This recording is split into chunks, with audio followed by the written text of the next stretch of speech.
L'Israël est dans une très grande difficulté militaire sur le terrain face au Hezbollah, au sud du Liban qui constitue le nord de l'Israël. Monsieur Bennia pensait que cette opération serait juste une opération de routine, une opération d'une semaine de deux. Il pensait qu'il allait pouvoir dompter les gars du Hezbollah, comme certainement il a pensé qu'il pouvait finir avec Gaza, le Hamas, juste au bout d'un mois. Mais au fur et à mesure que le temps passait, la chose devenait beaucoup plus dure. Et la chose avec le Hezbollah au nord de l'Israël devient de plus en plus dure comme du métal. Donc, dans leur tentative de déstabiliser les systèmes de lancement des missiles iraniens qu'ils ont essayé de faire il y a quelques jours, qui s'est soldé par un échec, l'Israël, comprenant la nécessité d'adopter une autre stratégie autre que la stratégie militaire, les États-Unis, comprenant la nécessité aussi de mettre fin à cette situation pour ne pas que la faiblesse de l'Israël soit sue et grandement exploitée par ses adversaires, la Maison Noire pense que les autres sont des maboules, qu'ils boivent de l'eau à travers leurs narines. La Maison Noire se lance alors dans une marmaille. Ils envoient des soi-disant émissaires voir M. Bennia en Israël pour un cessez-le-feu avec le Hamas. Mais ce qu'ils ne comprennent pas, c'est que le Hamas, pour un cessez-le-feu avec le Hezbollah, autant pour moi, un cessez-le-feu avec le Hezbollah. Les émissaires des États-Unis sont venus en Israël discuter avec M. Bennia pour un cessez-le-feu avec le Hezbollah. C'est ça l'information.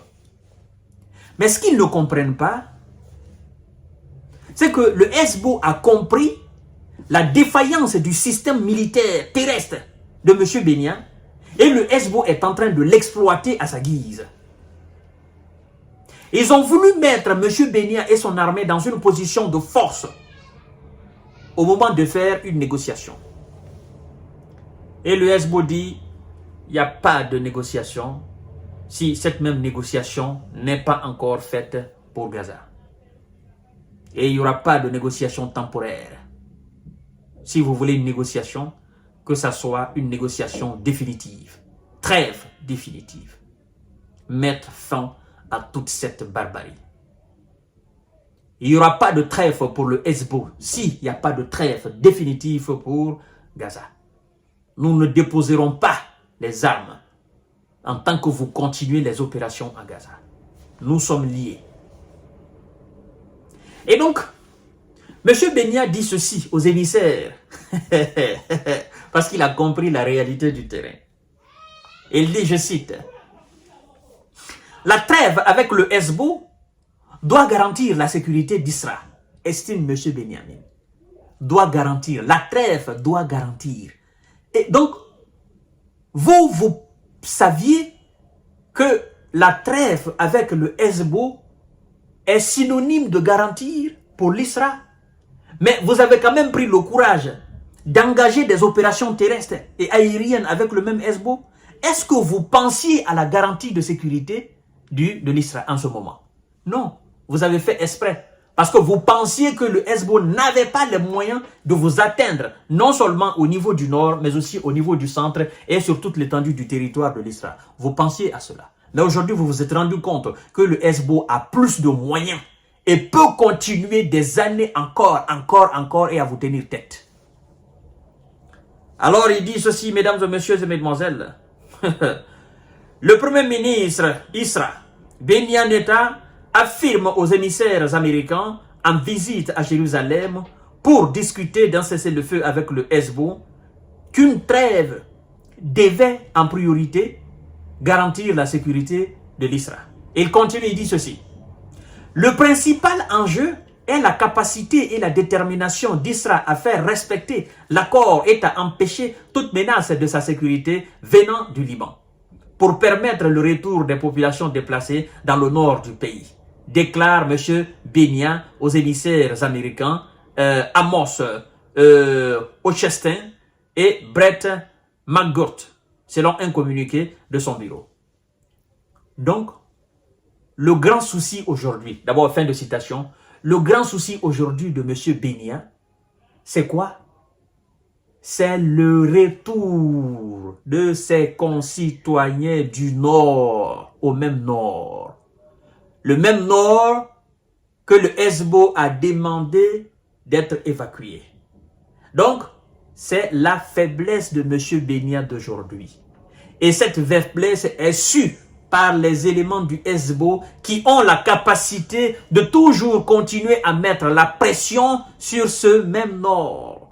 Et les plus de 100 000 et quelques habitants de ce même Nord, dispersés un peu partout, qui ont fui leur ville, qui ont fui leur village, leurs maisons et leurs activités, commencent effectivement à peser sur le gouvernement de M. Benia. Parce que maintenant, les combats se passent chez nous. Chez nous.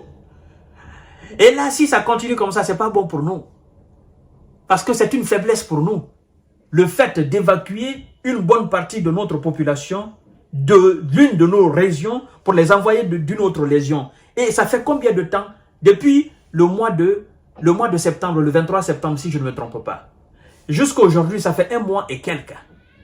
Et jusqu'à aujourd'hui, nous ne sommes pas en position de force de mettre fin aux éléments du Hezbollah et de leur action militaire. Action qu'elle soit terrestre ou aérienne à travers les drones et les missiles, à travers les roquettes. Nous n'avons pas les capacités parce que notre système de défense ne nous défend plus. Tout nous lâche. Et donc, M. Benia, ces gars sont venus, ils disent les émissaires américains. Mais nous savons que Benia lui-même, il est américain. Donc, à quoi sert bon d'envoyer des émissaires? Pour qu'on dise, oh non, les émissaires sont venus? Non, restez chez vous, parlez avec lui, au téléphone. Vous savez ce que vous êtes en train de faire. Que ça soit émissaire ou pas, mais vous êtes les mêmes. Ne venez pas nous raconter des balivernes. Le Hezbollah dit, il n'y aura pas de cessez-le-feu avec lui en tant que le cessez-le-feu définitif n'est pas, n'est-ce pas, instauré dans Gaza.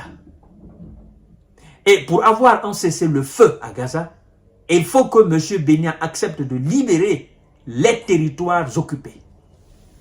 Parce que en tant que les territoires occupés ne sont pas libérés, mesdames et messieurs, les gars de Gaza vont toujours continuer. Parce que c'est ça leur objectif, c'est ça le but de leur lutte. La libération de nos terres.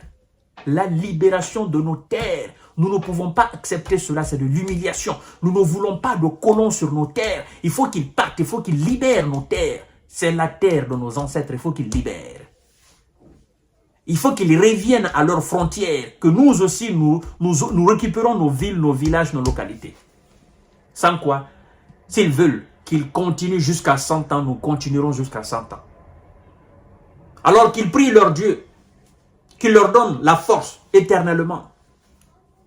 Mais si cette force-là change, ça ne sera pas joli pour eux. Oui. Et le monde est témoin de ce que nous sommes en train de subir aujourd'hui. Le même monde sera témoin demain de ce que nous allons faire. C'est ça la réalité. Mais puisque nous sommes des hommes conscients, conscients de l'histoire, de l'évolution de ce monde-là, conscients de l'Empire perse, de l'Empire romain, de l'Empire d'Égypte, de l'Égypte antique, de l'Empire ottoman, de tous ces grands empires qui se sont succédés et qui, au fur du temps, se sont affaiblis et ont disparu, ont été disloqués, nous savons qu'aucune force n'est éternelle. La force change de côté à tout moment. Et le moment que la force changera de côté, priez que vous soyez du bon côté. Parce que si vous êtes du mauvais côté, ça ne sera pas joli.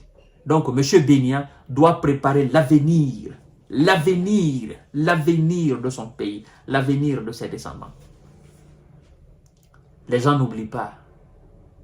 Le sorcier peut toujours oublier, mais les parents de la victime n'oublieront jamais.